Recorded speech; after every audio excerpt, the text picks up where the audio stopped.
첫눈이 아스라이 내려앉던 1995년 늦겨울 마을 전통시장은 사람들로 가득 차 있었다. 포장마차에서 올라오는 김과 생선 비린내, 장작 냄새가 뒤섞여 푸근하면서도 어수선한 공기를 만들었다. 김연홍은 작은 손을 꼭 잡고 시장 골목을 걸으며 딸 김주연에게 새 장갑을 사주겠다며 웃었다. 주연은 신이 나서 작은 부츠로 삐걱삐걱 소리를 내며 걸었고 연홍은 매서운 바람에 아이의 볼이 더 붉어지는 것이 사랑스러워 애틋한 눈길을 보냈다. 그날만큼은 아무 일 없이 평범한 오후가 지나가리라 믿고 있었다. 장갑 가게 앞에 도착했을 때 연홍은 계산을 위해 잠시 손을 놓았다. 사람들 목소리와 흥정 소리가 파도처럼 밀려들고 아이는 호기심 어린 눈으로 주변 구경을 했다. 그 짧은 순간 가판대 옆에서 공을 들고 놀던 아이들 무리가 시장 안으로 뛰어들며 흐름이 어지럽게 뒤섞였다. 연홍은 장갑값을 건네며 뒤를 돌아보았지만 주연의 작은 손은 이미 그녀의 손끝에서 빠져나간 뒤였다. 마치 바람이 스치는 것처럼 그렇게 조용히. 처음에는 가까이에 있겠지라고 생각했다. 연홍은 가판대 주변을 서성이며 부드럽게 불렀다. 주연아? 주연이 여기 있지? 그러나 대답이 없었다. 몇 초가 지나자 조급함이 몇 분 후에는 공포가 밀려왔다. 시장 사람들의 발걸음이 너무 많고 아이의 모습은 어디에도 보이지 않았다. 연홍은 점점 떨리는 목소리로 더 크게 외쳤다. 주연아, 주연아. 사람들은 잠시 쳐다보다 다시 자신의 일에 몰두했다. 그 순간부터 연홍의 심장은 무언가 잘못되었다는 사실을 본능적으로 알아차렸다. 10분이 지나자 연홍은 거의 뛰다시피 시장 전체를 가로질렀다. 좌판 사이 옷더미 뒤 화장실 앞 주차장 입구까지. 그러나 어디에도 딸의 흔적은 없었다. 차갑게 내리던 눈은 어느새 빗물처럼 녹아 바닥을 적시고 있었고 시장의 소음은 그녀에게는 멀고 흐릿한 배경음처럼 들릴 뿐이었다. 한참 뒤 연홍은 무릎을 꿇은 채 바닥을 짚으며 흐느꼈다. 주연아 엄마 여기 있어 제발. 그날 시장을 떠도는 그녀의 울음소리는 겨울 공기 속으로 스며들어 사라졌고 그 순간부터 연홍의 시간은 멈췄다. 시장은 어느새 해가 저물어 그림자를 길게 끌고 있었다. 사람들의 발걸음이 줄어드는 늦은 저녁 김연홍은 거의 넋이 나간 상태로 경찰서에 도착했다. 눈물로 번진 얼굴, 떨리는 손끝, 제대로 말도 이어지지 않는 불안한 호흡. 연홍은 접수 창구 앞에서 간신히 서류를 붙잡으며 말했다. 제 딸이 사라졌어요. 7살 김주연이에요. 지금 당장 찾아주세요. 담당 형사는 피곤한 표정으로 서류를 받았지만 그녀의 절박함과는 달리 시스템적 절차만을 차분히 읊었다. 실종신고는 바로 접수합니다만 일단 주변 CCTV부터 확인해야 하고 시간이 좀 걸릴 수 있습니다. 신문실에서 경찰은 혹시 아이가 스스로 도망갈 이유가 있었는지, 가정환경 문제는 없는지, 혹은 데려간 사람을 보지는 못했는지 여러 질문을 던졌다. 연홍은 오히려 그 질문들에 상처를 받았다. 아이가 왜 도망가요? 저랑 손잡고 있었어요. 잠깐 놓은 사이에 그냥 사라졌어요. 연홍의 음성이 떨리며 끊어질 때마다 경찰은 딱히 도움이 되지 않는 표준 절차의 말만 되풀이했다. 아이들은 금방 멀리 못 갑니다. 근처에서 금방 찾을 수도 있어요. 그 말조차도 책임을 회피하려는 위로처럼 들렸고 그녀는 서서히 불안의 심연으로 빨려 들어갔다. 시간이 지나 첫 조사와 주변 수색이 끝났을 때에도 아이의 흔적은 전혀 나오지 않았다. CCTV는 오래된 기종이라 선명하지 않았고 시장 상인 몇 명은 분명 아까까지는 보였는데라는 무책임한 말만 남겼다. 경찰은 점차 목소리 톤을 낮추며 말한다. 지금으로선 특별한 단서가 없어서 며칠 동안 지켜봐야 할 것 같습니다. 연홍의 귀에는 그 말이 곧 우린 할 수 있는 게 없다는 선언처럼 들렸다. 심장이 쿵 내려앉는 듯한 공허함이 가슴을 파고들었다. 경찰서 밖으로 나오자 겨울 바람이 뺨을 후려쳤다. 어둠 속에서 지나가는 차들의 헤드라이트가 눈을 찌르고 시장에서 딸을 찾으며 외치던 자신의 목소리가 머릿속에서 반복 재생됐다. 길 한가운데 멈춰 선 연홍은 결국 주저앉아 울부짖었다. 주연아 제발 어디 있어. 도시의 불빛은 여전히 떠들썩했지만 그녀에게는 아무 의미가 없었다. 그날 이후 그녀의 삶은 매일같이 경찰서 문을 두드리는 절망의 반복이 되었고 세상은 진심으로 고통받는 사람의 슬픔을 얼마나 쉽게 외면하는지를 보여주기 시작했다. 눈을 떴을 때 김주연은 이미 낯선 침대 위에 누워 있었다.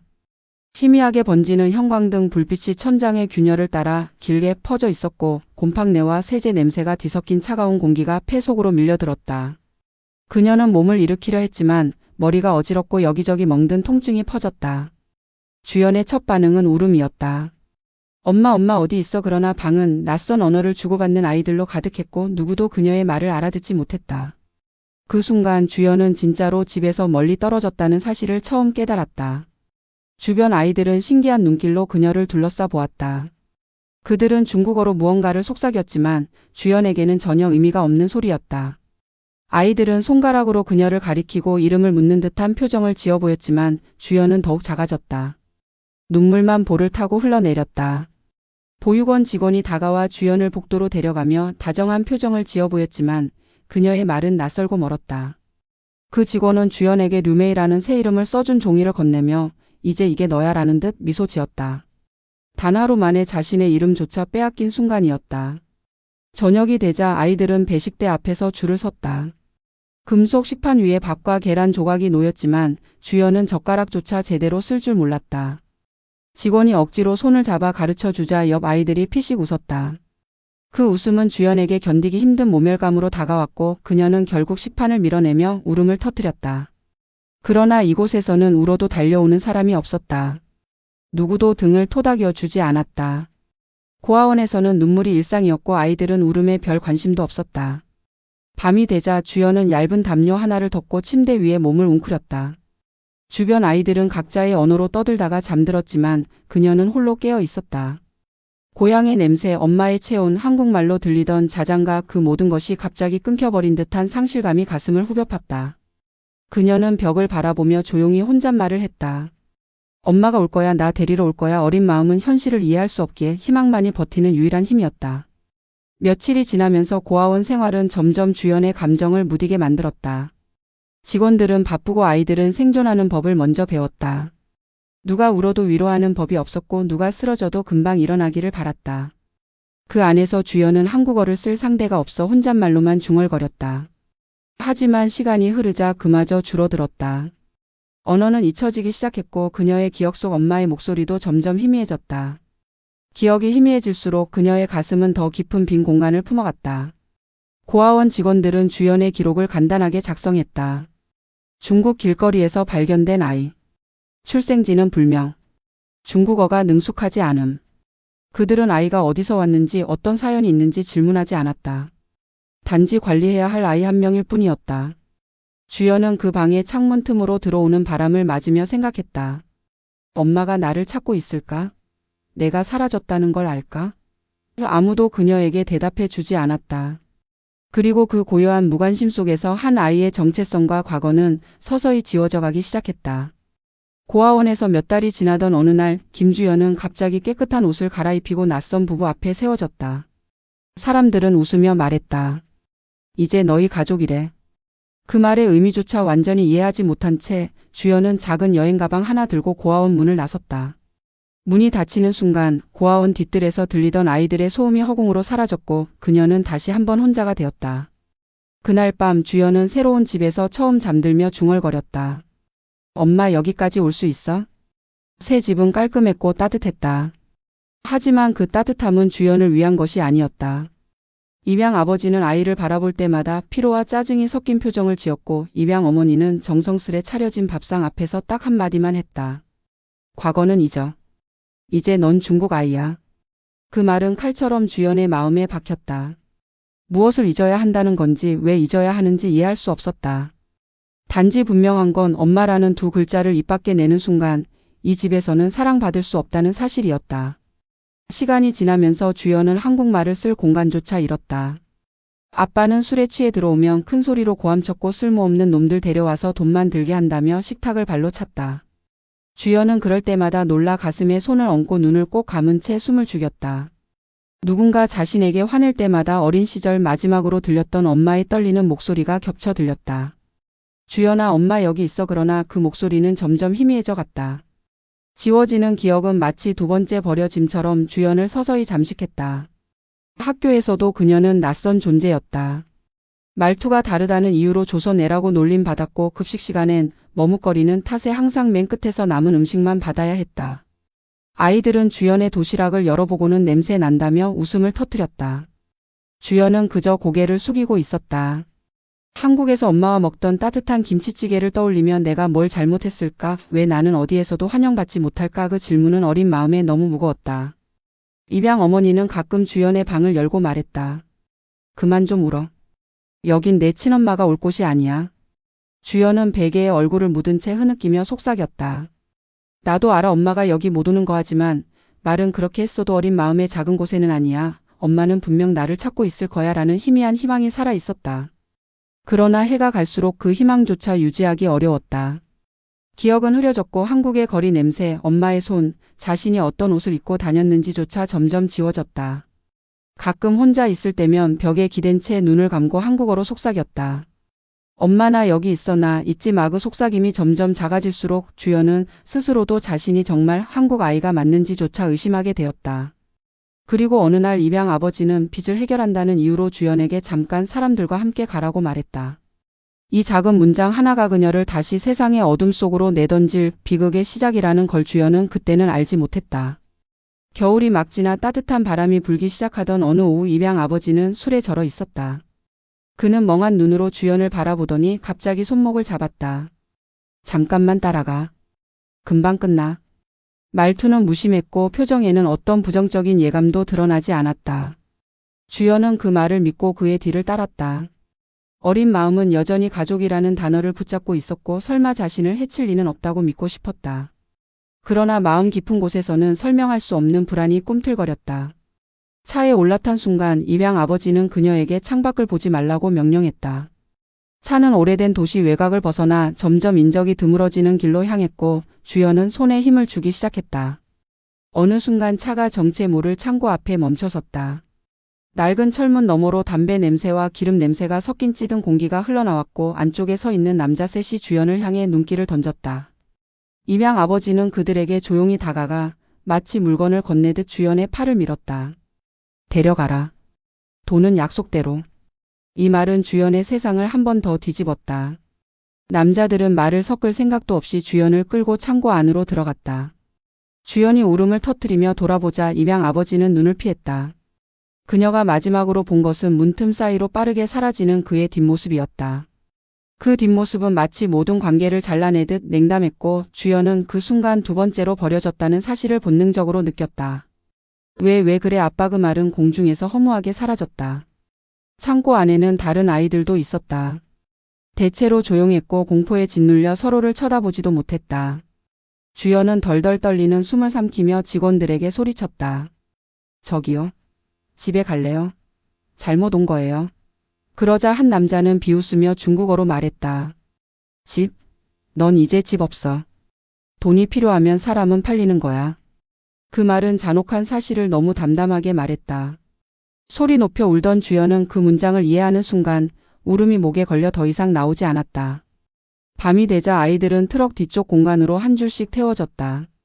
철제 칸막이 칠벗겨진 차체 매연 냄새 이 모든 것이 감옥처럼 느껴졌다. 트럭 문이 쾅 하고 닫히는 순간 주연은 철문에 손을 대고 필사적으로 두드렸다. 도와주세요. 제발 엄마 그러나 어둠 너머로 들려오는 건 엔진이 켜지는 둔탁한 소리뿐이었다. 트럭은 서서히 움직였고 그녀의 절규는 허공에 묻혀 사라졌다. 트럭은 여러 시간을 달려 국경지대로 향했다. 트럭 틈 사이로 스며드는 차가운 바람은 깊은 산속 냄새를 머금고 있었다. 아이들은 서로 몸을 떨며 붙어 있었지만 아무도 말을 건네지 않았다. 울음은 고통을 드러내는 것이라기보다 아무도 구해주지 않을 것을 알고 있는 무력함의 표시였다. 주연은 그 속에서 엄마의 얼굴을 떠올렸다. 엄마는 지금 나를 찾고 있을까 내가 어디 있는지 알까 그러나 그녀는 답을 구할 방법이 없었다. 트럭이 마지막으로 멈춰 서고 아이들은 어둠 속 낯선 남자들에게 하나씩 넘겨졌다. 그들은 서류를 확인하듯 아이들을 후어보고 무심한 표정으로 고개를 끄덕였다. 이 순간 주연이 이해한 단 하나의 사실은 이것이었다. 나는 지금 아무도 모르는 어둠 속으로 팔려 들어가고 있다. 이제 그녀의 삶은 중국이 아닌 북한으로 향하기 시작했다. 그리고 그곳에서 기다리는 것은 상상조차 할 수 없는 비극이었다. 트럭이 마지막으로 멈춰 섰을 때 문이 열리며 차가운 새벽 공기가 아이들 얼굴을 스쳤다. 어둠 속에서 군용 모자와 회색 외투를 입은 북한 군인들이 기다리고 있었다. 그들의 눈빛은 감정이 없었고 아이들은 마치 물건 검사하듯 한 줄로 세워졌다. 김주연은 자신이 어디에 있는지도 알지 못했다. 언어도 다르고 풍경도 낯설었다. 단지 어린 마음은 본능적으로 이곳이 더 이상 살아있는 사람이 존중받는 곳이 아니라는 것을 느꼈다. 줄 잘 서라. 말 안 들으면 죽는 거야. 군인의 고함이 새벽 허공에 갈라졌다. 아이들은 허름한 트럭에서 내려 다시 또 다른 군용차에 실렸다. 도로는 울퉁불퉁했고 깊은 산속으로 들어갈수록 길은 더 좁아졌다. 주연은 창밖을 보며 어둠 속으로 스며드는 산의 실루엣을 바라봤다. 출구도 도움도 구원도 없어 보였다. 마지막 희망조차 짓밟히는 느낌이었다. 그녀는 조용히 속삭였다. 엄마, 나 이제 어떻게 해야 해? 도착한 곳은 탄광마을이라고 불리는 곳이었다. 마을은 건물도 제대로 없었고 어딜 봐도 먼지와 검댕으로 뒤덮여 있었다. 사람들은 영혼을 잃은 표정으로 줄지어 이동하고 있었다. 주연보다 훨씬 어린 아이부터 노인까지 모두 같은 검은 옷, 같은 연기 냄새를 풍기며 움직였다. 그곳의 공기는 무겁고 탁했다. 한번 숨을 들이마시는 것만으로도 모관이 따끔거렸다. 군인은 아이들을 향해 말했다. 여기서 일하면 밥은 준다. 도망칠 생각 말아라. 너희는 이미 국가의 재산이다. 그 문장은 주연의 마지막 남은 인간으로서의 존재감을 짓밟았다. 첫날 저녁 아이들은 좁고 음습한 숙소에 배정되었다. 벽은 곰팡이로 뒤덮여 있었고 창문은 깨진 채로 테이프만 대충 붙어 있었다. 담요는 냄새가 났고 침대는 금속 프레임뿐이었다. 주연은 몸을 최대한 작게 웅크려 담요를 끌어당겼지만 바람이 틈으로 파고들어 몸이 떨렸다.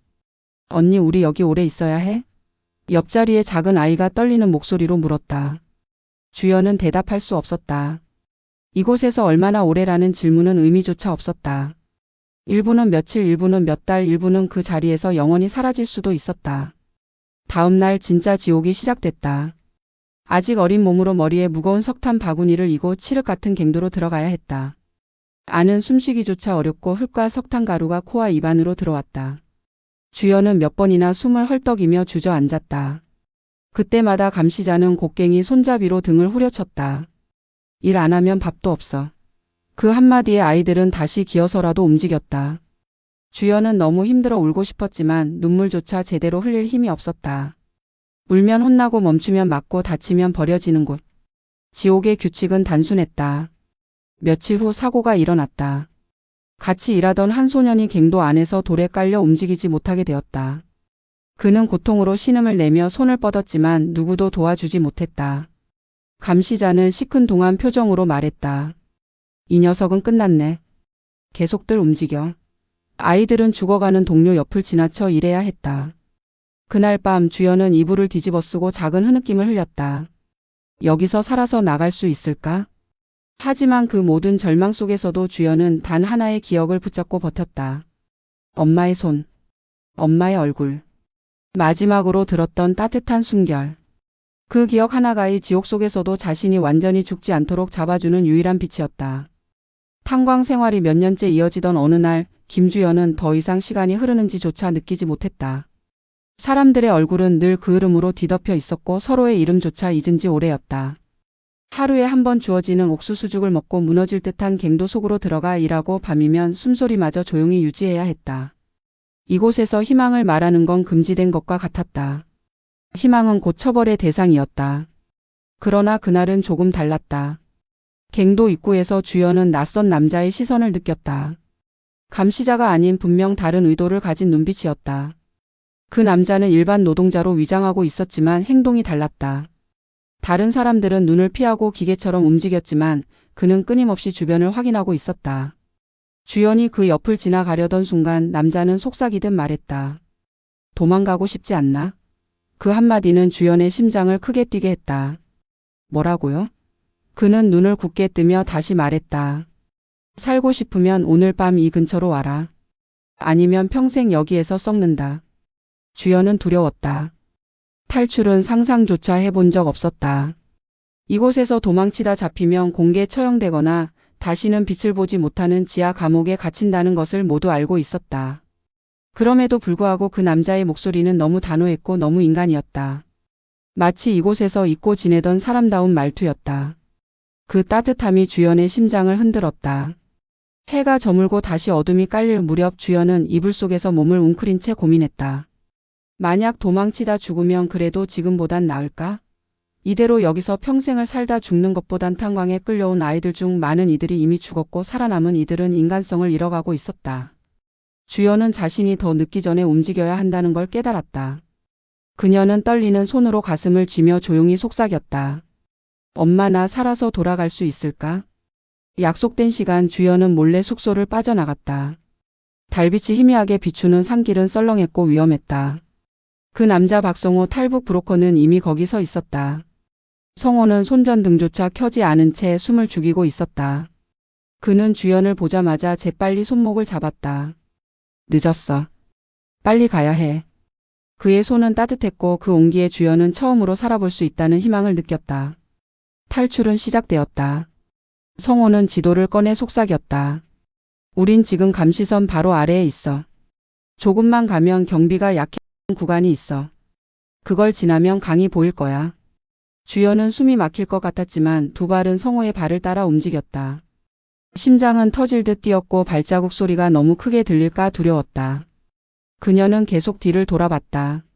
언젠가 군인들이 들이닥쳐 총을 겨눌 것만 같았다. 그리고 마침내 어둠 속에서 은빛 물결처럼 흐르는 압록강이 나타났다. 물의 표면은 아름다웠지만 그 아래에는 얼마나 많은 사람들이 실패했는지 누구도 말해주지 않았다. 성호는 짧게 말했다. 지금 아니면 기회는 없어. 뛰어. 그 순간 주연은 깨달았다. 이건 도망이 아니라 살아남기 위한 마지막 선택이다. 주연은 두려움으로 떨면서도 성호의 손을 꽉 잡고 강가로 달려갔다. 그녀의 마지막 남은 희망. 엄마의 기억이 그녀를 밀어주었다. 그리고 주연은 인생에서 처음으로 스스로의 의지로 벗어나는 길을 선택했다. 압록강 앞에 서자 김주연은 다리가 굳어버렸다. 강물은 달빛을 받아 은빛으로 반짝였지만 그 안에서는 거센 물살이 뒤엉켜 있었다. 차갑고 깊은 강이었다. 성호는 짧게 말했다. 겁내지 마라. 이 물은 사람을 살리기도 죽이기도 한다. 우리는 살기로 가는 거다. 그 말은 위로가 아니라 냉정한 현실의 선언이었다. 그러나 주연은 이미 알고 있었다. 여기서 돌아가면 다시는 자유를 볼 수 없다는 걸. 바람은 살을 파고들 만큼 차가웠다. 뒤편에서 들려오는 멀리 떨어진 군인들의 고함 소리가 점점 가까워지는 듯 했다. 성호는 강가에 숨겨둔 튜브와 밧줄을 꺼냈다. 물살이 세니까 절대 손 놓지 마라. 내가 놓치면 나도 못 살린다. 주연은 떨리는 손으로 밧줄을 감아 쥐었다. 숨을 깊게 들이마시고 처음으로 스스로를 다독였다. 괜찮아. 나 살아야 해. 그 순간 멀리서 군인들의 손전등 불빛이 강물 위를 가르며 비추기 시작했다. 성호는 욕을 내뱉고 말했다. 총 들고 온다. 지금 바로 들어가야 한다. 주연은 겁에 질렸지만 멈출 수 없었다. 두 사람은 얼음처럼 차가운 강물 속으로 뛰어들었다. 물에 닿는 순간 심장은 멈춘 것처럼 저릿했고 폐가 조여왔다. 수면 아래에서는 수십 개의 손이 다리를 끌어당기는 기분이었다. 주연은 물속에서 필사적으로 허우적거리며 밧줄만 놓치지 않으려 손에 힘을 줬다. 총성이 터졌다. 탄환이 강물 위를 가르며 튀어올랐고 물방울이 얼굴에 튀었다. 성호는 이를 악물고 말했다. 머리 내리지 마. 죽는다. 파도가 얼굴을 덮치며 숨조차 쉬기 힘들었다. 강물은 너무 차가웠고 몇 초만 지나도 팔과 다리가 마비되는 느낌이었다. 주연은 숨이 끊어질 듯 말없이 울부짖었다. 엄마, 나 살고 싶어. 성호가 앞으로 나아가기 위해 필사적으로 물살을 가르자 밧줄을 붙잡은 주연은 그의 움직임을 따라가며 버텼다. 그러나 갑자기 파도가 크게 밀려오며 그녀의 몸이 뒤로 빨려들었다. 손에서 밧줄이 살짝 미끄러지고 주연은 찰나의 순간 두려움에 사로잡혔다. 이대로 죽는 걸까? 엄마 못 보고 그냥 이렇게 눈물이 섞인 강물이 목 안으로 밀려들어 숨이 가빠졌다. 성호가 뒤를 돌아보고 소리쳤다. 미친 것. 놓지 마라. 죽고 싶냐? 그는 겨우 손을 뻗어 주연의 손목을 붙잡았다. 강물 속에서 서로를 잡은 두 사람의 손은 마치 생과 사의 경계선 같았다. 주연은 그 순간 단 한 가지를 깨달았다. 남이 나를 잡아준 건 엄마를 잃은 그날 이후 처음이다. 마침내 강의 반대편 중국 측 갈대숲에 다다랐다. 두 사람은 진흙 속에 쓰러져 한동안 숨만 몰아쉬었다. 멀리서 들리던 총성은 점점 사라지고 있었다. 성호는 주연의 얼굴을 확인하며 말했다. 살았다, 우리 둘 다. 주연의 눈에서는 말없이 눈물이 흘렀다. 죽음 바로 앞에서 건너온 이 강은 그녀에게 새로운 인생의 문을 열었다. 그러나 이게 끝이 아니었다. 강을 건너도 중국 땅에서 잡히면 다시 북송되어 죽을 수 있었다. 두 사람은 아직 숨도 제대로 고르지 못한 채 또 다른 도망의 여정을 시작해야 했다. 압록강을 건너 살아남았지만 김주영과 박성호는 도착한 순간부터 다시 사냥당하는 존재가 되었다. 중국 땅에서 탈북자는 언제든 체포되어 북한으로 강제 송환될 수 있었다. 다시 붙잡힌다는 건 곧 죽음 혹은 평생의 노예 노동을 의미했다. 두 사람은 갈대숲에서 진흙을 털어낼 시간도 없이 몸을 낮춰 이동했다. 갈대 잎이 얼굴을 스칠 때마다 심장이 덜컥 내려앉았고 멀리서 들리는 게 짖는 소리마저 자신들을 향한 경고처럼 느껴졌다.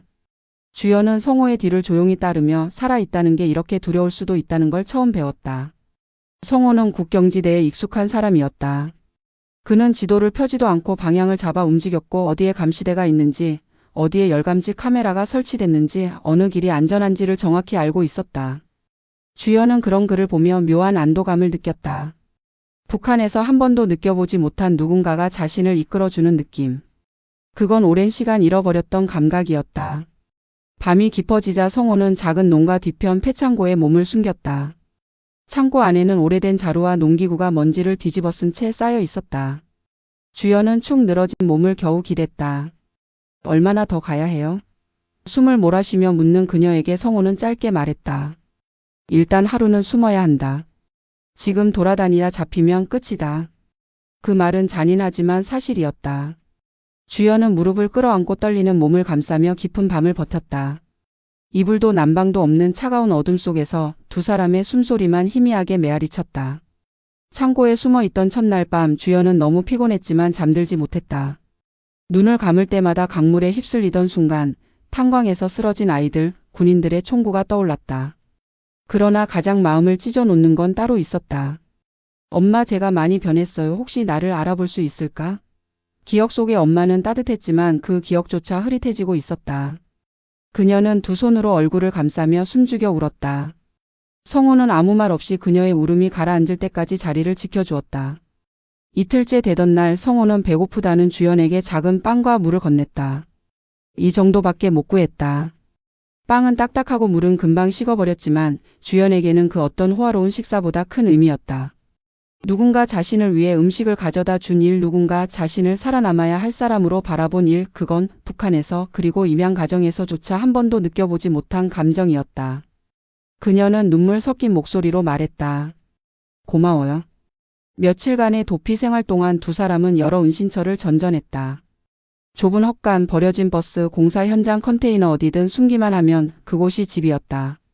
성호는 언제나 먼저 길을 걷고 위험을 확인했으며 주연은 그 뒤를 조용히 따라갔다. 도망 중에도 그는 그녀에게 말했다. 넌 앞으로 너 하고 싶은 대로 살아라. 누구도 너를 팔거나 버릴 권리 없어. 주연은 그 말을 들으며 낯선 감정이 들었다.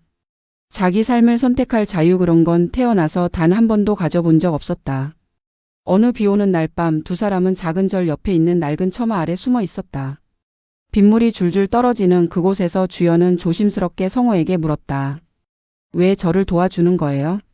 성호는 잠시 침묵하다가 말했다. 나도 예전에 너 같은 애를 못 지켜준 적이 있다. 이번엔 잃고 싶지 않다.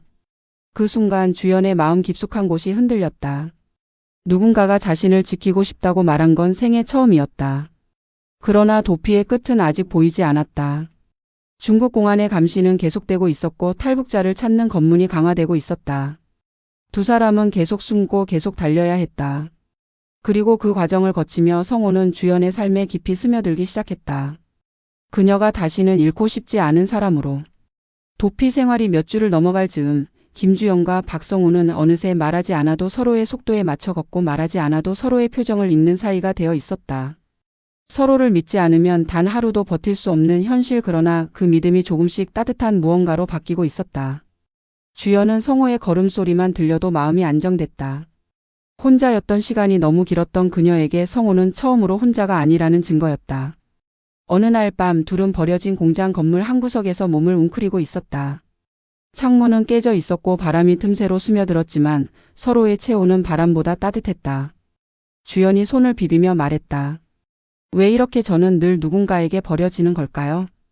그 말은 마치 오랜 세월 묻혀있던 상처가 무너져 내리듯 흘러나왔다. 성호는 잠시 말이 없었다. 그리고 조용히 말했다. 버려진 게 아니야. 내가 살아남은 거다. 그러니까 지금 이렇게 내 옆에 있는 거다. 주연의 눈이 흔들렸다. 그녀는 평생 누구에게도 그런 말을 들어본 적이 없었다. 입양 가정에서 버려지고 북한에서 인간 이하 취급을 받고 도망칠 때마다 죽음이 뒤를 쫓았지만 그 모든 상처를 살아남았다는 단어 하나가 새롭게 정의하고 있었다. 그녀는 입술을 깨물며 고개를 숙였다. 살아남아서 좋은 걸까요? 성호는 고개를 끄덕이며 주연의 차가운 손을 잡았다. 그럼 살아있다는 건 다시 시작할 기회가 있다는 거야. 그 순간 주연은 손을 잡히는 감촉에 이상할 정도로 가슴이 뜨거워졌다. 탄광에서도 입양 가정에서도 어디에서도 누군가가 자신을 온전히 잡아준 적은 없었다. 어린 시절 시장에서 엄마 손을 놓친 뒤로 그녀는 한 번도 누구에게 손을 잡혀본 적이 없었던 것이다. 그 사실을 깨닫는 순간 주연은 숨이 턱 막혀왔다. 그래서 더더욱 놓고 싶지 않았다. 그 따뜻함을. 며칠 뒤 둘은 도심 외곽 허름한 모텔에 잠시 몸을 숨겼다. 비밀번호가 걸린 문 하나만 있어도 주연에게는 마치 세상 전체가 자신을 지켜주는 것처럼 느껴졌다. 그날 밤 주연은 성호에게 조심스럽게 자신의 이야기를 꺼냈다. 한국에서 엄마와 시장에 갔던 기억, 잃어버렸던 날, 입양된 곳에서 들었던 상처, 북한에서 겪은 지옥 같은 시간들. 그녀는 그 모든 걸 숨이 멎을 듯 천천히 내뱉었다. 성호는 단 한 번도 끼어들지 않고 끝까지 들어주었다. 말을 끝냈을 때 주연은 눈물 범벅이 된 얼굴로 속삭였다. 제가 너무 망가진 사람 같아요. 성호는 고개를 저으며 주연을 바라봤다. 망가진 게 아니라 너무 오래 혼자였던 거다. 사람은 혼자 오래 버티면 누구라도 그렇게 돼. 그리고 그는 덧붙였다. 그러니까 이젠 혼자 두지 않을게. 그 말은 주연의 폐 속 깊은 곳까지 스며들었다. 붙잡으면 사라져버릴 것 같은 희미한 희망이 아니라 손을 내밀면 다시 잡아주는 확실한 온기. 그녀는 처음으로 살아야겠다는 마음이 들었다. 그날 밤 두 사람은 같은 하늘 아래에서 잠들었다. 그 하늘을 올려다보며 주연은 생각했다. 이 남자라면 잃어버렸던 자신의 삶을 다시 시작할 수 있을지도 모른다고. 그리고 그 희망은 이후 두 사람의 운명을 결정짓는 거대한 파도가 되어 흘러가기 시작했다. 도피 끝에 도착한 중국 내륙의 한 조그만 시골 마을. 붉은 벽돌 집들이 드문드문 놓여 있고 자전거가 지나가는 소리가 간헐적으로 들리는 조용한 곳이었다. 김주영과 박성호는 이곳에서 잠시 숨을 고르며 지내기 시작했다. 도시보다 감시가 느슨했고 성호는 오랜 네트워크를 통해 허름하지만 안전한 방을 구했다. 문이 삐걱거리며 열리고 곰팡내가 나는 방이었지만 주연에게는 아무도 때리지 않는 곳, 그리고 누군가와 함께 있어도 괜찮은 곳이었다. 성호는 낮에는 막노동을 하며 돈을 벌었고 주연은 조용히 집안에서 중국어 공부를 시작했다. 단어 하나 읽는 것에도 크게 숨을 들이쉬며 긴장했지만 성호는 옆에서 발음을 고쳐주며 말했다. 잘하고 있어. 천천히 하면 돼. 그 말 한마디는 그녀가 북한에서도 중국 입양 가정에서도 단 한 번도 들어본 적 없는 따뜻한 인정이었다. 주연은 단순히 언어를 배우는 것이 아니라 다시 인간답게 대접받는 법을 배우는 기분이었다. 그러나 불안은 쉽사리 사라지지 않았다. 밤마다 주연은 창문 너머로 들리는 오토바이 소리, 멀리서 들려오는 게 짖는 소리에도 몸을 움찔했다. 잠결에 중얼거리곤 했다. 잡히면 안 돼, 안 돼. 그럴 때마다 성호는 조용히 등을 두드리며 말했다. 괜찮다. 여긴 안전하다. 내가 다시 끌려가게 두지 않을게. 그 말은 오래전부터 금이 가 있던 주연의 마음을 조금씩 봉합해갔다. 며칠 뒤 주연은 방 정리를 하다가 낡고 구겨진 종이 뭉치를 꺼내 들었다. 입양 가정에서 몰래 챙겨온 것이었다. 성호가 궁금한 듯 물었다. 이게 너 입양 서류야? 주연은 잠시 침묵하다가 고개를 천천히 저었다. 서류가 아니에요. 사실 아무것도 없어요. 그녀는 떨리는 손으로 종이를 펼쳤다. 종이에는 입양 허가서도 출생 기록도 없었다. 단지 고아원에서 적어준 간단한 이름표와 어디서 데려왔는지조차 명확하지 않은 메모 한 장뿐이었다. 저를 데려간 집은 정식 입양이 아니었어요. 서류도 없고 후커도 없고 그래서 학교도 제대로 못 갔고 제가 사라져도 신고할 곳도 없었어요. 그 말은 담담했지만 그 안에는 평생 존재하지 않는 아이로 살아왔던 절망이 잠들어 있었다. 성호는 말없이 주연의 손을 잡았다. 그래서 내가 그렇게 쉽게 팔려간 거구나. 주연은 힘없이 고개를 숙였다. 네, 저는 어느 나라에도 속하지 않는 아이였어요. 누구도 저를 찾지 않으니까 버려도 팔아도 아무도 몰랐어요. 그 말을 듣는 순간 성호는 눈을 감고 이를 악물었다. 그녀가 얼마나 오랫동안 세상의 그늘에서 혼자 버티며 살아왔는지를 다시 깨달았기 때문이다. 저녁이면 성호는 피곤한 몸을 이끌고 돌아왔고 주연은 그를 보며 낮의 불안을 녹였다. 두 사람은 허름한 테이블에 앉아 소박한 음식을 나누며 마치 오래된 부부처럼 조용하고 따뜻한 대화를 이어갔다. 오늘도 무사히 돌아와줘서 고마워요. 그래. 너도 살아줘서 고맙다. 시간이 지나면서 두 사람은 서로에게 점점 더 깊이 스며들었다. 주연에게 성호는 처음으로 내가 사라져도 울어줄 사람, 성호에게 주연은 다시는 놓치고 싶지 않은 존재가 되어갔다. 그러나 그 평온은 오래 지속되지 않았다. 탈북자 색출을 위한 중국 공안의 단속이 마을 근처까지 내려왔다는 소문이 퍼졌기 때문이다. 하늘에는 헬기 소음이 울렸고 도로에는 검문소가 늘어났다. 주연은 손을 떨며 말했다. 우리 또 도망쳐야 해요. 저는 서류도 없고 어디에도 속하지 않으니까 잡히면 끝이에요. 성호는 주연의 손을 감싸 쥐며 조용히 말했다. 그래서 더 큰 결정을 해야 할지도 몰라. 너를 지키기 위해. 그리고 그 결심은 두 사람의 관계를 완전히 새로운 방향으로 이끌게 된다. 서로에게만 기대어 살아가던 어느 날 박성호는 하루 종일 일을 마치고 돌아온 뒤문을 열자마자 주저앉듯 앉았다. 그의 얼굴에는 고민과 결단이 함께 섞여 있었다. 주연은 그를 바라보며 불안한 마음으로 물었다. 무슨 일 있어요? 성호는 한참 동안 침묵하다가 주저하는 목소리로 입을 열었다. 너를 지키려면 우리 둘이 가족이 되어야 할 것 같아. 주연의 눈이 크게 흔들렸다. 그 말이 결혼을 의미한다는 것을 아는 순간 가슴 깊은 곳에서 미묘한 감정이 일렁였다. 그동안 둘은 말없이 서로를 지켜왔고 서로의 상처를 꿰매듯 곁을 지켜줬지만 가족이라는 단어는 너무 큰 의미였다. 그녀는 떨리는 목소리로 되물었다. 정말로 나 같은 사람을? 성호는 고개를 끄덕이며 주연의 손을 잡았다. 너 같은 사람? 너야말로 살아남기 위해 끝까지 버틴 사람이야. 그리고 난 너를 절대 혼자 두고 싶지 않아. 결혼식이라고 부르기엔 너무 소박한 결심은 좁고 허름한 방 안에서 이루어졌다. 증인도 없었고 서류도 없었고 둘의 약속만이 전부였다. 그러나 그날 밤 두 사람은 인생에서 처음으로 안전한 우리라는 울타리를 갖게 되었다. 주연은 오래도록 잊고 지냈던 미소를 지었고 성호는 그 모습을 말없이 바라보다가 주연의 손등에 입을 맞췄다. 마치 이제는 괜찮다라고 말하는 듯. 시간은 조용히 흘렀고 주연은 어느 날 몸이 이상하게 나른해지는 걸 느꼈다.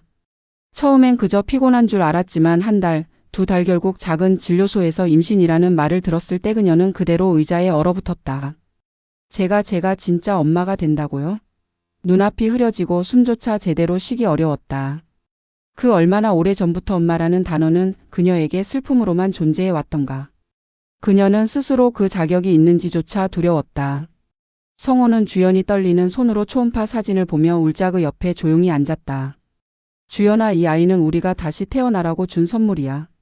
그 말에 주연은 자신도 모르게 성호의 어깨에 얼굴을 묻고 흐느꼈다. 누군가에게 버려지고 어디에도 소속되지 못하고 존재조차 지워져 왔던 삶. 그 끝에서 다시 누군가의 엄마가 된다는 사실은 죽음과도 같은 과거 위에서 피어난 기적 같았다. 임신 기간 동안 주연의 몸과 마음은 조금씩 변화했다. 몸이 무거워져도 속이 메스꺼워도 그녀는 배를 쓰다듬으며 속삭였다. 넌 나처럼 살지 않게 할 거야. 성호는 그런 그녀를 지켜보며 벽을 다시 세우고 창문을 다시 바르고 혹시 모를 위험에 대비해 가방을 늘 챙겨놓았다. 아이가 생겼다는 건 곧 도망칠 때 지켜야 할 생명이 하나 더 늘었다는 뜻이기도 했다. 마침내 아이가 태어난 날 시골 진료소의 좁고 낡은 침대 위에서 주연은 처음으로 진짜 울음을 터뜨렸다. 아이는 작고 따뜻했으며 작은 손가락 하나가 주연의 손을 잡는 순간 그녀는 지나온 모든 고통들이 무너져 내리는 기분을 느꼈다. 성호 씨, 우리 이제 진짜 가족이에요. 그녀가 말하자 성호는 눈물을 삼키며 고개를 끄덕였다. 그래. 이 아이도 너도 절대 다시는 버려지지 않게 할 거야.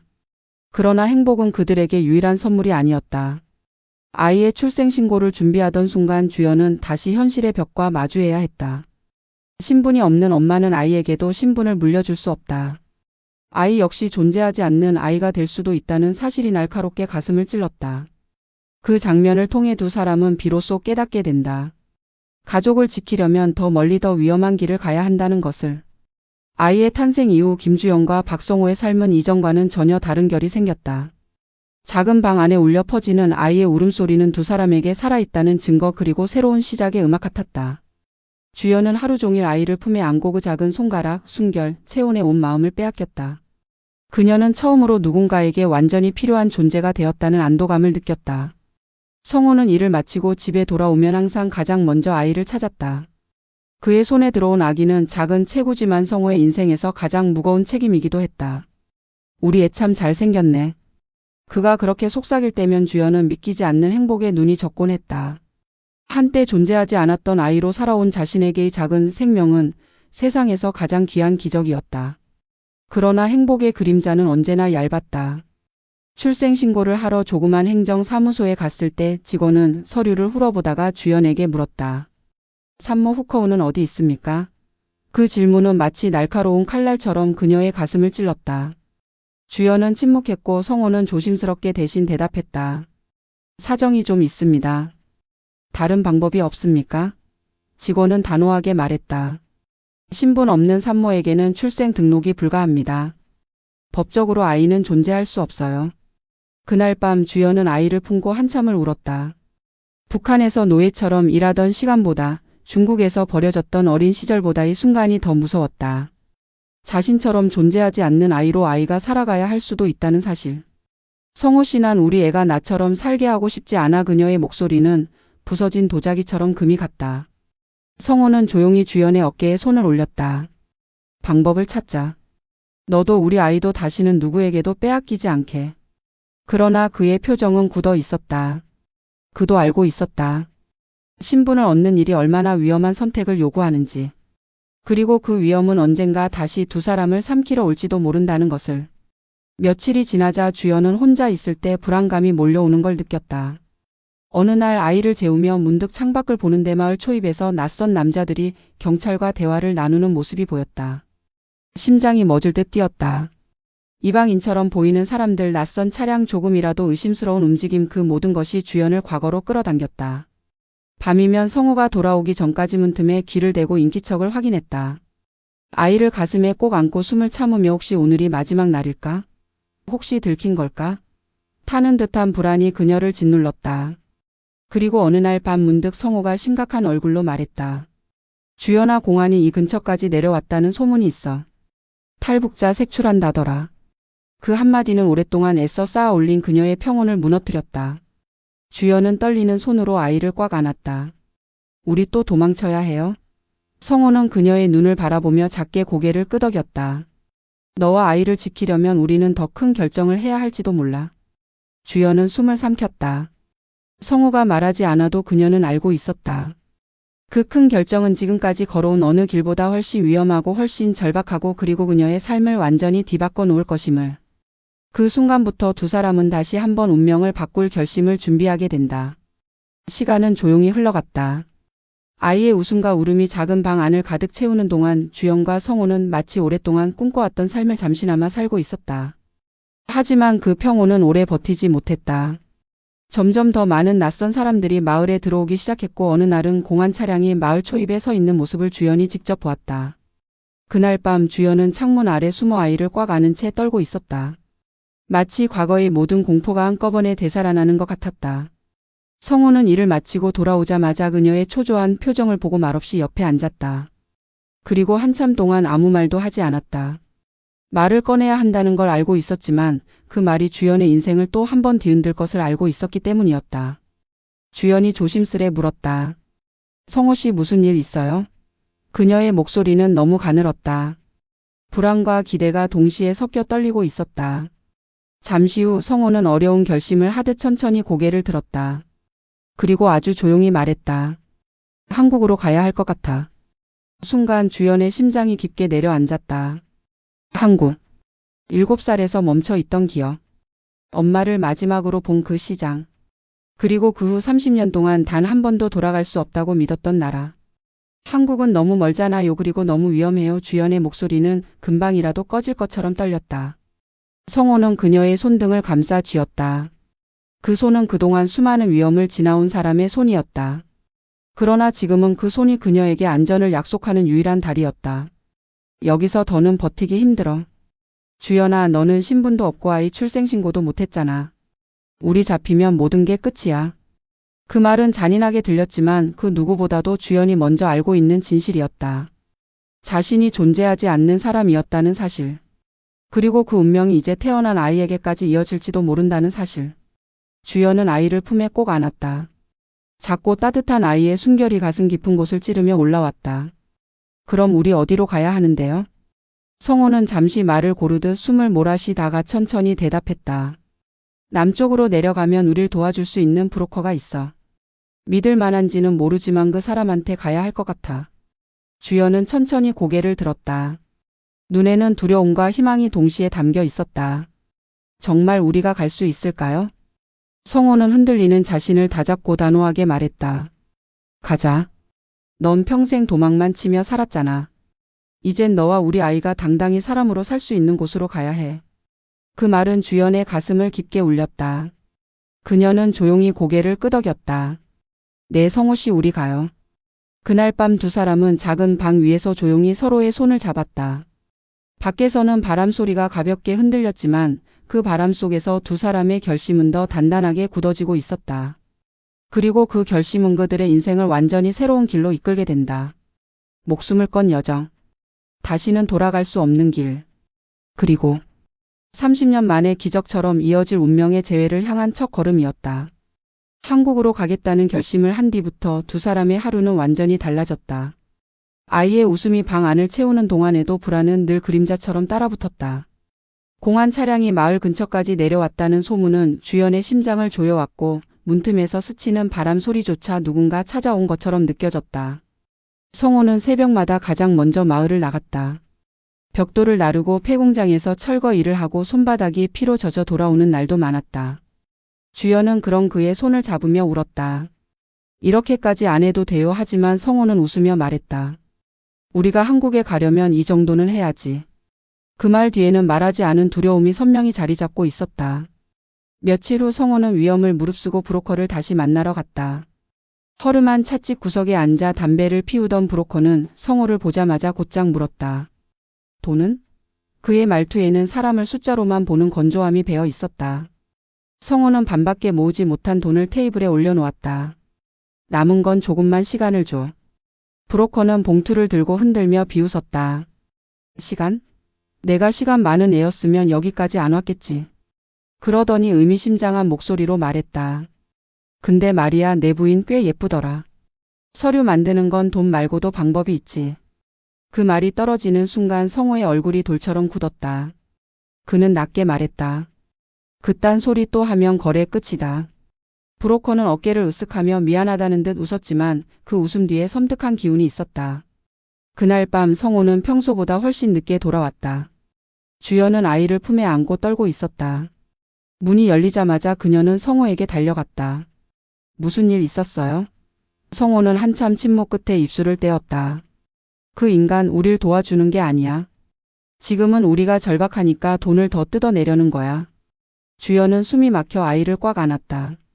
그럼 우리 한국 못 가요? 성호는 고개를 저었다. 아니, 갈 거야. 하지만 그 사람만 믿고 갔다간 중간에 팔려가거나 북한으로 다시 끌려갈 수도 있어. 그 말은 두 사람의 가슴을 동시에 파열시킬 듯 내려꽂혔다. 한국행의 길은 생각보다 훨씬 더 위험했고 돈도 신뢰도 누구 하나 빌릴 곳이 없었다. 그러나 성호는 주연의 손을 감싸 쥐며 조용히 말했다. 그래도 가야 해. 너와 우리 아이가 사람답게 살 수 있는 곳으로. 다른 선택은 없어. 그날 이후 두 사람은 브로커의 시선을 피하며 또 다른 길을 찾기 시작했다. 그리고 그 과정에서 그들이 예상하지 못한 위협과 마주하게 된다. 이야기는 이제 더 깊고 어두운 소용돌이 속으로 빠져들기 시작했다. 며칠 동안 성호는 다른 루트를 찾기 위해 밤마다 사라졌다. 위험한 도시 외곽에서 사람들을 만나고 믿을 수 없는 정보들을 뒤지며 한국에 가는 길을 찾으려 몸을 던졌다. 하지만 아무리 노력해도 결국 다시 처음 그 브로커에게로 돌아갈 수밖에 없었다. 그만큼 탈출 루트는 제한적이었고 다른 선택지는 없었다. 그날 저녁 성호는 마지막 희망이라 생각하며 다시 그 찻집으로 들어갔다. 그런데 브로커는 이미 다른 사람들과 술잔을 부딪히며 웃고 있었다. 성호를 보자 비웃듯 말했다. 왔네. 근데 말이야, 가격이 좀 올랐어. 성호는 불안에 찬 얼굴로 물었다. 왜 갑자기? 브로커는 시선도 마주치지 않고 대답했다. 탈북자 색출 강화됐거든. 위험해졌으니까 돈도 더 필요하지. 성호는 이를 꽉 물었다. 그가 요구한 금액은 처음과는 비교도 되지 않는 수준이었다. 인간이 상상할 수 있을 만큼의 절망을 파는 금액이었다. 성호는 한참 동안 침묵하다가 낮게 말했다. 돈을 더 줄 수는 없어. 우리한테는 그게 전부야. 그러자 브로커는 짜증이 난 듯 폭로하듯 말했다. 너희 같은 놈들 많아. 안 되면 팔아 넘기면 그만이야. 그 말을 듣는 순간 성호의 눈빛이 서늘하게 변했다. 그는 자리에서 일어나 아무 말 없이 찻집을 나왔다. 등 뒤에서 브로커의 비웃음이 들렸다. 그것은 분명히 너희는 이제 내 손안에 있다는 메시지였다. 그날 밤 비가 몰아치고 있었다. 주연은 아이를 안고 성호가 돌아오기만을 기다렸다. 그런데 이상하게도 바람 소리가 문틈에 스며들 때마다, 마당에 떨어지는 물소리가 들릴 때마다 가슴이 천천히 내려앉았다. 불길했다. 너무 불길했다. 갑자기 밤을 찢는 듯한 처절한 발소리가 들렸다. 이어서 누군가 문을 세게 두드리는 소리. 열어. 열어. 공안이다. 그 목소리를 듣자마자 주연의 심장은 멎는 듯 했다. 그녀는 본능적으로 아이를 가슴에 감싸 안았고 손끝이 떨려 문고리를 잡을 수도 없었다. 성호가 현관으로 뛰어들며 소리쳤다. 주연아. 뒤쪽으로 가. 지금이야. 그의 얼굴은 피투성이었고 숨이 가쁘게 끊어지고 있었다. 공안들은 이미 마당을 둘러싸고 있었다. 문틈 아래로 손전등 불빛이 스며들고 누군가 창문을 깨부수려는 소리가 들렸다. 성호는 아이를 품은 주연의 손을 잡고 끌었다. 이거 브로커 놈이 우리를 넘겼어. 지금 잡히면 끝이야. 빨리. 순식간에 창문 쪽 유리가 산산조각 났다. 손전등 불빛이 방 안을 가르고 누군가 여기다. 하고 소리쳤다. 숨막히는 공포가 주연의 폐를 조였다. 아이는 놀라 울음을 터뜨렸고 그 울음은 어둠 속에서 너무도 크게 울렸다. 성호는 떨리는 손으로 작은 뒷창문을 밀어 열었다. 그곳은 비 때문에 진흙탕으로 변해 있었지만 도망칠 수 있는 유일한 길이었다. 그는 주연의 얼굴을 바라보며 말했다. 꼭 살아. 너랑 우리 아이 제발. 그의 눈빛에는 두려움과 사랑이 동시에 담겨 있었다. 현관문이 부서지는 소리와 함께 공안들의 발걸음이 집 안으로 쏟아져 들어왔다. 그와 동시에 성호는 주연을 창밖으로 밀었다. 가. 지금. 뒤돌아보지 마. 주연은 아이를 안고 비에 젖은 어둠 속 진흙탕으로 굴러떨어졌다. 그리고 몸을 일으키려는 순간 집 안에서 거대한 충돌음과 남자들의 고함 소리가 터져 나왔다. 그 소리는 분명 성호였다. 그 밤 비는 쉼없이 쏟아졌다. 그리고 주연은 그 비 속에서 다시 한번 모든 것을 잃어버린 듯한 절망 속으로 뛰어들었다. 한국으로 향하던 꿈은 그 순간 완전히 다른 방향으로 틀어지고 있었다. 비가 쏟아지는 밤이었다. 성호가 뒤에서 공안들과 맞서고 있는 동안 주연은 아이를 꽉 안고 진흙탕 위로 몸을 굴렸다. 손과 무릎이 찢겨 피가 섞였지만 아픈 줄도 몰랐다. 뒤쪽에서 들려오는 고함 소리와 부서지는 소리는 그녀의 등에다 칼처럼 꽂혀왔다. 하지만 뒤돌아볼 수는 없었다. 뒤돌아보는 순간 모든 게 끝이니까. 그녀는 아이의 입을 막아 울음을 죽이며 어둠 속 폐허가 된 농가 사이를 뛰기 시작했다. 비 때문에 발이 미끄러져 수없이 넘어졌고 넘어진 자리마다 진흙이 몸에 더 붙어 찢긴 피부로 스며들었다. 하지만 멈출 수 없었다. 제발 제발 울지 마. 주연은 아이를 끌어안은 채 속삭였다. 작은 얼굴은 비와 눈물과 흙이 뒤섞여 있었고 아이는 떨면서도 이해하는 듯 가늘게 숨을 내쉬었다. 뒤에서 손전등 불빛이 번쩍이며 땅을 후기 시작했다. 이쪽이다. 여기에 발자국 있어. 공안들의 목소리가 퍼지자 주연은 본능적으로 몸을 더 낮췄다. 숨소리조차 들킬까 두려워 가슴이 찢어질 듯 조여왔다. 그녀는 가까운 옥수수밭으로 몸을 끌고 들어갔다. 비에 젖은 잎사귀들이 얼굴을 때렸지만 그 고통은 아무 의미도 없었다. 그녀는 채 포개지지 않은 줄 사이에 몸을 웅크리고 아이를 가슴에 바싹 붙였다. 심장은 터질 듯 뛰고 귀에서는 자신의 피 흐르는 소리가 들릴 정도였다. 수색 범위 넓혀. 여자랑 애기야. 멀리 못 갔어. 그 소리를 듣는 순간 주연의 눈에서 눈물이 흘러내렸다. 성호의 마지막 표정이 머릿속을 찢고 지나갔다. 살아. 제발. 그 얼굴. 그 목소리. 그 떨림. 그 말은 그녀의 가슴을 부서뜨리는 동시에 다시 붙이는 마지막 힘이었다. 그녀는 덜덜 떨리는 몸을 부여잡고 다시 기어가기 시작했다. 물이 고인 도랑을 건너며 몸을 완전히 바닥에 붙였다. 비 때문에 발자국은 금방 희미해졌고 공안들이 반대쪽으로 퍼져나가자 그녀는 그 틈을 놓치지 않았다. 마을 끝 작은 언덕 위 폐허가 된 외양간을 발견한 건 새벽 무렵이었다. 그녀는 문짝이 겨우 걸쳐 있는 낡은 외양간 안으로 들어가 쓰러지듯 주저앉았다. 아이는 이미 지쳐서 기침을 하며 눈을 비비고 있었다. 주연은 아이를 품에 안고 끝내 소리 없이 울기 시작했다. 성우 씨 제발 살아있어줘요 하지만 돌아오는 대답은 없었다. 비가 지붕을 두드리는 소리, 멀리서 희미하게 들리는 게 짖는 소리, 그리고 폐허 속에서 외롭게 울리는 주연의 흐느낌만이 새벽을 채우고 있었다. 그날 밤 주연은 단 하나를 깨달았다. 다시 혼자가 되었다는 사실. 그리고 이 아이 하나만이 그녀가 앞으로 살아야 할 이유의 전부라는 사실. 그녀는 몸을 떨며 스스로를 꼭 끌어안았다. 도망칠 거야. 끝까지. 어떻게든 살아남을 거야. 그렇게 성호를 잃은 그 새벽. 주연은 또 한 번 목숨을 쥐고 도망치는 길 위에 서게 되었다. 그러나 그녀는 아직 몰랐다. 이 도망이 그녀를 한국으로 그리고 30년 만에 엄마와 마주하게 되는 기적의 문으로 데려가게 되리라는 것을. 새벽 공기는 축축하게 젖어 있었고 외양간 바닥에서는 곰팡내가 배어 나왔다. 주연은 아이를 안고 벽에 기대 잠시 눈을 감았다. 너무 지쳐서 의식이 끊어질 듯 했지만 잠들 수는 없었다. 공안의 손전등 불빛이 언제 다시 이곳을 후를지 몰랐기 때문이었다. 그런데 그 순간 멀리서 들려오는 오토바이 소리가 있었다.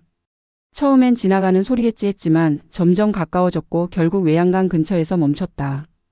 그녀의 심장은 무너져 내릴 듯 뛰었다. 여기 숨었을 확률이 높다. 전부 살펴. 남자들의 목소리. 들키면 끝이었다. 주연은 아이의 입을 막고 외양간 뒷벽 쪽으로 몸을 기어갔다. 벽은 손 하나 넣으면 흙이 바스러질 정도로 낡아 있었다. 그녀는 떨리는 손으로 흙을 파기 시작했다. 손톱 아래에 진흙과 피가 끼었지만 멈출 수 없었다. 아이가 몸을 뒤척이며 작은 소리를 냈고 주연은 눈물로 얼굴을 젖히며 아이를 꼭 껴안았다. 조금만 버텨. 외양간 문이 거칠게 열리는 소리가 들렸다. 안에 누구 있나 확인해. 발자국이 다가오는 소리에 주연은 숨을 멈췄다. 세상이 멈춘 듯한 순간 갑자기 외양간 반대편에서 큰 소리가 들렸다. 깡. 금속이 부딪히는 소리와 함께 누군가 욕을 내질렀다. 이쪽이다. 뭐 떨어진 것 같아. 공안들의 발걸음이 동시에 외양간 바깥으로 달려갔다. 그들은 누군가 일부러 만들어낸 소리에 이끌려 전혀 다른 방향으로 쏟아져 나갔다. 그 틈에 주연은 마지막 힘을 짜내 더 깊게 뒷벽을 파고 몸을 밀어 넣었다. 비와 흙이 온몸을 덮었지만 그녀는 멈추지 않았다. 외양간을 빠져나와 숲으로 뛰어들자 신발이 지늘게 박혀 그대로 벗겨졌지만 다시 주울 시간도 없었다. 그녀는 맨발로 돌과 나뭇가지에 발을 찢기며 숲속으로 뛰어들었다. 아이는 놀라 울음을 터뜨리려 했지만 주연이 입을 막고 필사적으로 달래자 그저 떨기만 했다. 숨이 목구멍에서 타들어가던 그때 갑자기 숲 너머에서 낯선 목소리가 들렸다. 이쪽으로 와. 빨리. 주연은 놀라 멈춰섰다. 어둠 속에서 남자가 손짓하고 있었다. 얼굴도 보이지 않지만 목소리가 절박했다. 뒤로 가면 죽어. 따라와 지금. 그녀는 순간 망설였다. 이 남자가 누구인지도 모른다. 적인지 또 다른 매매 조직인지 함정인지 아무것도 알 수 없었다. 하지만 뒤에서 들려오는 공안의 개 짖는 소리와 숲 안까지 들어간다. 라는 고함이 그녀의 선택을 강제로 밀어붙였다. 주연은 결국 그 낯선 남자를 향해 뛰었다. 남자는 그녀를 숲 깊숙한 굴로 데려갔고 안으로 몸을 숨기자마자 바위로 입구를 덮었다. 숨이 턱 막히는 공간이었다. 그녀는 두려움에 떨며 물었다. 당신 누구예요? 남자는 어둠 속에서 낮게 대답했다. 내 남편 성우. 그 사람 내가 아는 사람이야. 주연의 눈이 흔들렸다. 성우 씨 살아있어요? 남자는 잠시 침묵했다. 그리고 조용히 말했다. 모르겠다. 하지만 내가 죽게 둘 수는 없잖아. 그 말 한마디에 주연의 가슴이 무너져 내렸다. 남자는 주연에게 물을 건네며 말했다. 일단 숨부터 돌려. 여기서 나가면 더 멀리 이동해야 해. 너희 같은 사람들 조직이 눈독 들이고 있어. 그 순간 주연은 깨달았다. 공안만 위험이 아니었다. 중국 땅 어디에서도 그녀는 안전할 수 없었다. 하지만 그녀는 아이를 품에 안고 작은 목소리로 속삭였다. 한국으로 갈 거예요. 어떻게든. 남자는 어둠 속에서 그녀를 바라보다가 조용히 고개를 끄덕였다. 그럼 내가 길을 알려줄게. 주연은 그때 알았다. 이 모든 도망 끝에 마침내 희미한 빛 하나가 생겼다는 것을. 그리고 그 빛은 그녀와 아이를 결국 한국으로 데려가게 된다. 그날 새벽 어둠은 여전히 짙었지만 주연의 가슴 속에는 이상하게도 한 줄기 미약한 빛이 깃들어 있었다. 낯선 남자의 도움으로 수많은 산과 강을 건너며 주연은 아이를 품에 꼭 안고 한 걸음 한 걸음 버텨내고 있었다. 발바닥은 이미 찢어지고 어깨는 아이의 무게로 휘어졌지만 그녀는 멈추지 않았다. 조금만 더 가면 돼, 조금만 더. 그녀는 스스로에게 계속 속삭였다. 그렇게 몇 날 며칠을 밤과 낮 없이 걷고 숨어들고 떨면서 지나온 끝에 어느 순간 남자가 걸음을 멈췄다. 바람이 달라져 있었다. 공기의 냄새가 달랐고 나뭇잎 흔들리는 소리가 이상하게도 따뜻했다. 여기다.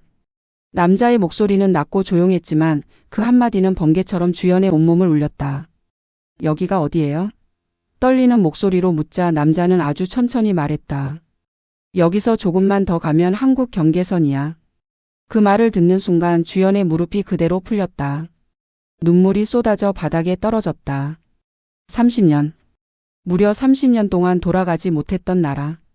이름도 신분도 가족도 잃어버리고 떠돌던 그 나라. 엄마가 자신을 잃어버린 나라. 아이가 태어난 이후 그녀는 처음으로 마음 깊숙이 속삭였다. 엄마, 나 돌아가요. 정말 돌아가요. 남자는 숨을 고르며 말했다. 여기서부터는 내가 도와줄 수 없어. 내 손으로 넘어가야 해. 그래야 너랑 아이가 정식으로 보호받을 수 있어. 주연은 아이를 꼭 안고 진흙 묻은 얼굴을 들어 하늘을 바라보았다. 새벽 하늘이 서서히 푸른빛을 띠고 있었다. 마치 그녀를 기다리기라도 한 듯. 그녀는 천천히 한국을 향해 걸음을 내딛었다. 처음 몇 걸음은 떨렸고 다음 몇 걸음은 눈물이 앞을 가렸다. 아이는 그 순간 마치 모든 걸 알고 있다는 듯 가만히 그녀의 품에서 숨을 골랐다. 그리고 마침내 발끝이 한국 땅을 밟는 순간 그녀는 숨이 멎는 것 같았다. 세상 어디에도 속하지 못했던 자신이 처음으로 누군가에게 인정받을 수 있는 장소에 서 있었다. 주연은 아이를 안은 채 울었다. 소리 없는 울음이었지만 온몸이 다 떨릴 만큼 깊은 울음이었다. 엄마, 나 왔어. 드디어. 그 절규 같은 속삭임이 새벽 공기에 녹아들었다. 구조대원들이 그녀를 발견하고 다가왔을 때 주연은 거의 쓰러지기 직전이었다. 그중 한 명이 다정하게 말했다. 이제 괜찮아요. 안전해요. 한국이에요. 그 말 한마디는 그녀가 30년 동안 들은 모든 말 중에서 가장 따뜻한 위로였다. 그리고 며칠 뒤 보호소에서 DNA 확인을 위해 이름을 적는 순간 그녀는 손이 떨려 펜을 제대로 쥐지도 못했다. 김주연. 태어나서 단 한 번도 스스로 적어본 적 없는 이름. 잃어버린 이름. 잊혀졌던 이름. 하지만 지금은 다시 되찾은 이름. 등록 직원이 조용히 말했다. 혹시 가족 찾기를 원하시나요? 그 말에 주연은 눈을 감았다. 수많은 장면이 스쳐 지나갔다. 7살에 자기 손을 잡아주던 엄마. 시장에서 자신을 잃어버린 그 순간. 그날 이후 끝없이 무너졌던 삶. 하지만 이제는 돌아갈 수 있는 길이 생겼다. 주연은 천천히 고개를 끄덕였다. 네, 엄마를 찾고 싶어요. 직원은 그녀에게 한 장의 서류를 건넸다. 그럼 연락드릴게요. 가족분이 확인되면 바로 알려드리겠습니다. 그 순간 주연은 깨달았다. 자신이 지나온 모든 비바람과 도망과 눈물과 상처들, 그 모든 것이 바로 이 한 줄의 문장을 듣기 위한 여정이었다는 걸. 가족이 확인되면 바로 연락드리겠습니다. 그 문장은 그녀의 심장 어딘가에 잊혀졌던 불을 다시 켜주었다. 그리고 그녀는 알지 못했다. 그 불빛이 30년 동안 딸을 기다려온 엄마의 가슴을 똑같이 태우고 있다는 사실을. 이날 이후 김주연의 삶은 다시 시작된다. 하지만 그 시작은 가장 눈부신 재회로 이어질 준비를 하고 있었다. 기적은 지금 조용히 다가오는 중이었다. 한국 입국 후 보호소에서 지내던 어느 날이었다. 주연은 아이를 안고 조용히 창밖을 바라보고 있었다. 창문 너머로 보이는 하늘은 깨끗했고 거리에는 아무도 그녀를 쫓지 않았다. 처음으로 숨을 자유롭게 들이마셨다. 하지만 마음은 여전히 텅 비어 있었다. 성호는 어디에 있는지 알 수 없었고 한국 땅은 따뜻하지만 낯설었다. 그녀는 몇 시간마다 엄마라는 단어를 속으로만 부르며 견디고 있었다. 그러던 어느 오후 보호소 사무실 문이 열리더니 직원이 조심스러운 표정으로 다가왔다. 주연 씨 지금 가능하시면 상담실로 잠시 와주시겠어요? 그 말 한마디가 주연의 심장을 세게 붙잡았다. 그녀는 아이를 꼭 안은 채 상담실 문을 밀고 들어갔다. 방 안에는 전화기 하나가 놓여 있었고 직원이 떨리는 목소리로 말했다. 가족분으로 추정되는 사람이 확인됐습니다. 그 말에 주연은 숨이 멎었다. 지금 바로 연결해 드릴 텐데 마음의 준비를 조금 하셔야 해요. 하지만 그녀는 준비할 시간이 필요 없었다. 30년 동안 이 순간만을 기다렸다. 전화기가 울렸다. 단 한 번의 벨소리로도 주연은 다리를 못 버티고 의자에 손을 짚었다. 그리고 전화가 연결됐다. 아무 말도 들리지 않았다. 숨소리 하나조차 들리지 않았다. 하지만 느껴졌다. 누군가 울음을 참으며 숨을 막고 있다는 것. 주연은 손이 떨려 수화기를 꽉 쥐지도 못한 채 조용히 말했다. 여보세요? 잠시의 정적. 그리고 아주 작게 아주 떨리게 아주 오래 기다린 목소리가 들려왔다. 주연아? 세상이 멈췄다. 시간도 바람도 아이의 숨소리도 모두 멈춰버렸다. 그 목소리. 어릴 적 시장에서 손을 잡아주던 그 목소리. 잃어버린 날 끝까지 이름을 부르며 자신을 찾던 그 목소리. 30년 동안 단 한 번도 잊을 수 없었던 그 울림. 주연은 결국 무너졌다. 엄마 맞아요? 진짜 엄마예요? 반대편에서는 더 이상 숨을 참지 못하는 울음이 터져 나왔다. 주연아 내 딸아 내가 널 얼마나 찾았는지 알아? 하루도 안 찾은 날이 없어 엄마가 너를 말이 끝까지 이어지지 못했다.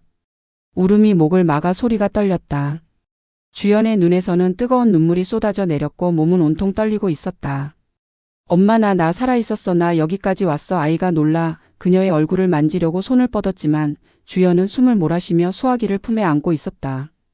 엄마 나 보고 싶었어 너무너무 보고 싶었어 반대편에서는 울음 속에서도 그녀의 이름을 계속 불렀다. 주연아 딸아 내 딸 돌아와줘서 고맙다 살아있어줘서 고맙다. 그 순간 주연은 30년 동안 자신을 짓눌렀던 모든 무게가 서서히 아주 서서히 풀려나가는 걸 느꼈다. 자신이 존재하지 않는 아이였던 세월도 도망만 치던 시간도 성호를 잃은 절망도 모두 이 한 문장을 듣기 위해 버텨온 것만 같았다. 내 딸 돌아와줘서 고맙다. 그것은 주연의 삶을 다시 시작하게 해주는 가장 위대한 문장이었다. 그녀는 아이를 품에 안고 수화기를 붙들며 조용히 울었다. 이제야 비로소 그녀는 길 끝에서 엄마를 만날 준비가 되어 있었다. 재회 날짜가 정해진 날 보호소 안은 유난히 조용했다. 마치 모두가 이 순간을 위해 숨을 죽이고 있는 것 같았다. 주연은 아이의 작은 손을 잡고 보호소 입구에 서 있었다. 손바닥은 식은땀으로 젖어 있었고 심장은 터질 듯 뛰었다. 혹시 내가 기억하는 엄마와 다르면 어떡하지? 엄마가 나를 보고 실망하면 어떡하지?